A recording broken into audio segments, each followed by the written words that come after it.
Throughout history in the West, there's this tension, this conflict between naturalism and abstraction, and it goes back and forth. So what we wanted to do in this video is trace some of that tension.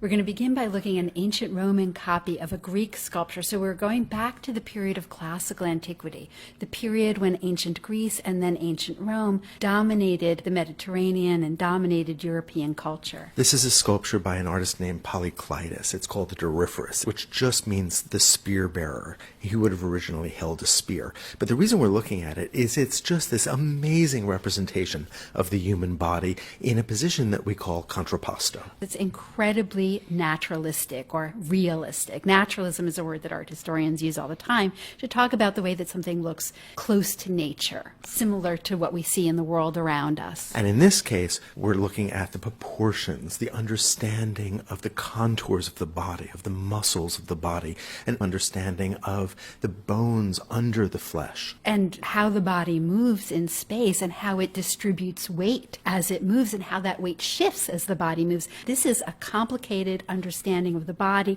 that gets translated into this marble sculpture that looks so lifelike, we almost expect it to move and talk to us. Now, clearly this was made by somebody who cared a lot about what the human body looked like, about the mechanics of the human body.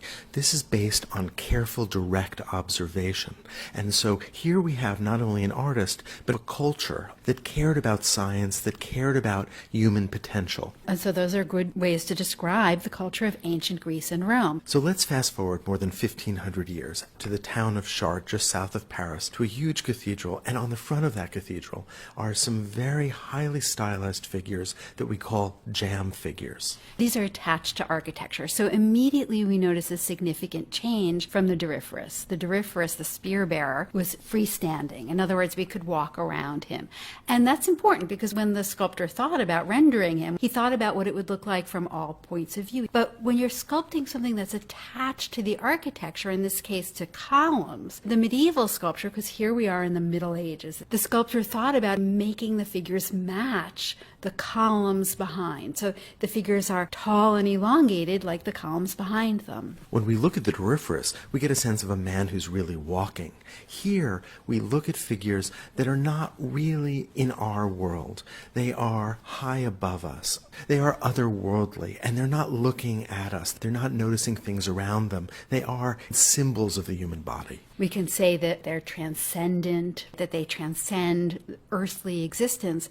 After the fall of the Roman Empire, what happens in Western Europe is the ascendance of Christianity.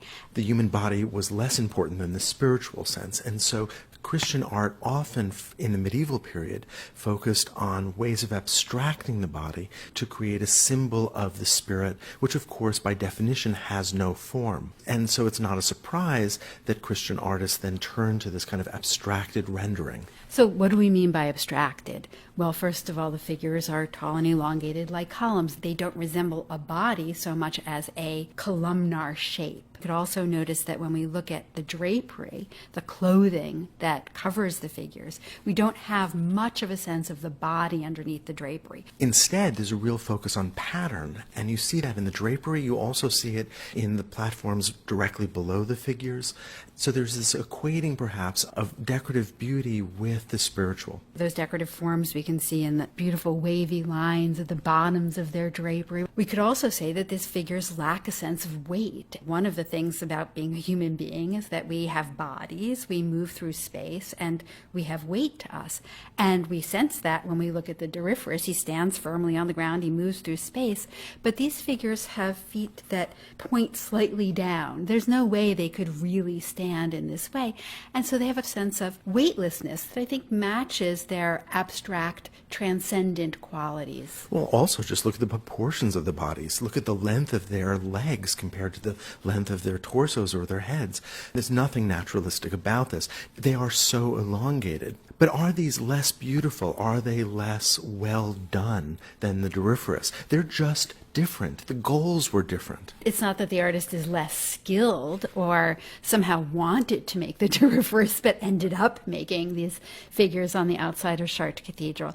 These were an expression of the deep faith of the people of the Middle Ages. And so the Doryphorus and the figures at Chartres are both spectacular, but they are both responding to very different cultural needs. We can see that again when we move to the Renaissance. Now we're looking about 200 years or so later at a sculpture by the great Italian Renaissance sculptor Donatello. And here we are in the early Renaissance in Florence. And boy, do we see how the artists of the Renaissance are looking back not to the figures on the cathedral from the Middle Ages, but rather to ancient Greek and Roman art like the Doryphorus. Note that Donatello has stripped off virtually every stitch of clothing, just like the Doryphorus. This is not a rendering that is concerned with the patterning of drapery. This is about the mechanics and the beauty of the human body. Very much like the Doryphorus. Now, we should say that Donatello is not specifically looking back at the sculptures of Chartres and rejecting them. He's rejecting the ways that the artists of the Middle Ages approached the human body. And in doing so, Donatello is really embodying the idea of the Renaissance. Renaissance is a French word which means rebirth, and it refers to a renewed interest in classical humanism, in this case, the rendering of the human body. And a big part of the humanism of the Renaissance is also just an interest in the secular world, an interest in the natural world. And art, once again, becomes based on observation of the visual world. So the story is complicated. In the Renaissance, we have a return to an earlier kind of naturalism. And it gets even more complicated when you move into the modern world, where artists can choose between naturalism and abstraction or any variant in between. And a great example of that is the 20th century artist Giacometti.